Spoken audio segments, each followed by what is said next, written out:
ஒரு காலத்தில் பச்சை பச்சையாக இருந்த ஒரு தோட்டத்தில் பாப்பா என்ற ஒரு சிறிய பூச்சி வாழ்ந்தது. அது சின்னது, மென்மையானது, ஆனால் மிகவும் ஆர்வமானது. தினமும் அது மலரிலிருந்து மலருக்குப் பறந்து எல்லோரையும் சந்திக்கும்.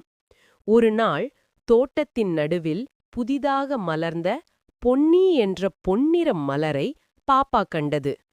பொன்னி மலர் தன்னுடைய முதல் நாளை சந்தித்துக் கொண்டிருந்தது. மணம் வீசும் பொன்னி மலரை பார்த்த பாப்பா மகிழ்ச்சியாக பறந்து அதற்கு அருகே சென்று, "வணக்கம் அழகே, நான் பாப்பா, நீ எப்போது மலர்ந்தாய்?" என்று கேட்டது.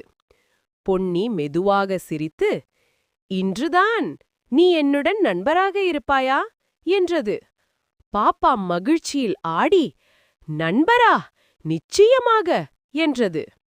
அந்த நாளிலிருந்து பாப்பாவும் பொன்னியும் தினமும் ஒன்றாகவே இருந்தார்கள். பாப்பா காலை இரவியின் வெப்பத்தையும் மெல்லிய காற்றின் இசையையும் பொன்னிக்கு சொல்லித்தரும்.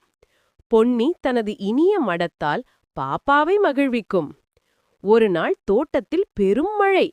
எல்லா பூச்சிகளும் மலர்களும் நடுங்கிக் கொண்டிருந்தனர்.